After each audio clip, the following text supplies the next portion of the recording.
जादुई वन और छिपा हुआ रत्न। बहुत समय पहले की बात है। एक छोटे से गांव में एक जिज्ञासु लड़की रहती थी जिसका नाम लिली था। लिली हमेशा अपने गांव के पास के रहस्यमयी वन से मोहित रहती थी।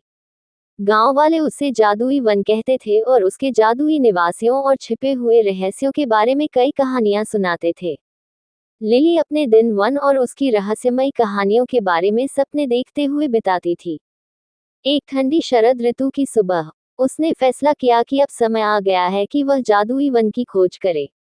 उसने अपने बैग में कुछ जरूरी सामान पैक किया, पानी, कुछ खाना, एक टॉर्च और एक नक्शा जो उसके दादा ने उसे दिया था। नक्शा पुराना और घिसा हुआ था, जिसमें रहस्यमयी संकेत और निशान थे जो वन के भीतर छिपे हुए रत्न की ओर इशारा करते थे। बहुत समय पहले की बात है। एक छोटे से गांव में एक जिज्ञासु लड़की रहती थी जिसका नाम लिली था। लिली हमेशा अपने गांव के पास के रहस्यमयी वन से मोहित रहती थी। गांव वाले उसे जादुई वन कहते थे और उसके जादुई निवासियों और छिपे हुए रहस्यों के बारे में कई कहानियां सुनाते थे। लिली अपने दिन वन और उसकी रहस्यमयी कहानियों के बारे में सपने देखते हुए बिताती थी। एक ठंडी शरद ऋतु की सुबह उसने फैसला किया कि अब समय आ गया है कि वह जादुई वन की खोज करे। उसने अपने बैग में कुछ जरूरी सामान पैक किया, पानी, कुछ खाना, एक टॉर्च और एक नक्शा जो उसके दादा ने उसे दिया था। नक्शा पुराना और घिसा हुआ था, जिसमें रहस्यमयी संकेत और निशान थे जो वन के भीतर छिपे हुए रत्न की ओर इशारा करते थे।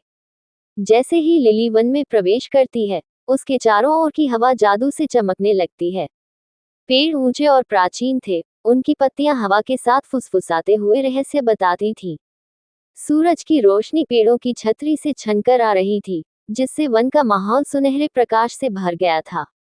लिली ने नक्शे को ध्यान से देखा और वन के अंदर गहराई में जाने लगी। रास्ते में उसे कई अजीब और अद्भुत चीजें दिखाई दी, चमकते हुए फूल, गाना गाते हुए पक्षी और चमकते हुए तितलियां।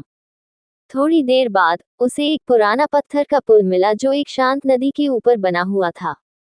नदी के पार एक गुफा का मुंह दिखाई दे रहा था, बिल्कुल वैसे ही जैसे नक्शे में था। लिली ने गहरी सांस ली और पुल पार करके गुफा में प्रवेश किया। गुफा के अंदर घना अंधेरा था, लेकिन उसने अपनी टॉर्च जलाए और आगे बढ़ने लगी। गुफा की दीवारों पर अजीब अजीब चित्र और निशान बने हुए थे। चलते चलते वह एक बड़े कक्ष में पहुंची, जहां चारों ओर चमकते हुए रत्न और क्रिस्टल लगे हुए थे। कक्ष के बीचों बीच एक विशालकाय पत्थर की मूर्ति थी, जिसकी आंखों में चमकते हुए रत्न जड़े हुए थे। मूर्ति के हाथ में एक शिलालेख था, जिस पर लिखा था, ये रत्न केवल उन लोगों के लिए है जो सच्चे दिल और साहस के साथ इसे खोजने आते हैं। लिली ने शिलालेख पढ़ा और समझ गई कि यह रत्न उसकी जिज्ञासा और साहस का इनाम है। लिली ने धीरे से मूर्ति की आंखों से एक रत्न निकाला और उसे अपने बैग में रख लिया। वह खुशी से बाहर निकली और तेजी से गांव की ओर वापस लौटने लगी। गांव पहुंचकर उसने सभी को अपनी रोमांचक यात्रा की कहानी सुनाई और रत्न को गांव के बुजुर्गों को सौंप दिया। गांववासी बहुत खुश हुए और लिली की बहादुरी और जिज्ञासा की सराहना की। इस तरह लिली ने न केवल एक अनमोल रत्न पाया, बल्कि अपने साहस और सच्चे दिल से सभी के दिलों में अपनी जगह बना ली। उसकी यह रोमांचक यात्रा हमेशा के लिए यादगार बन गई।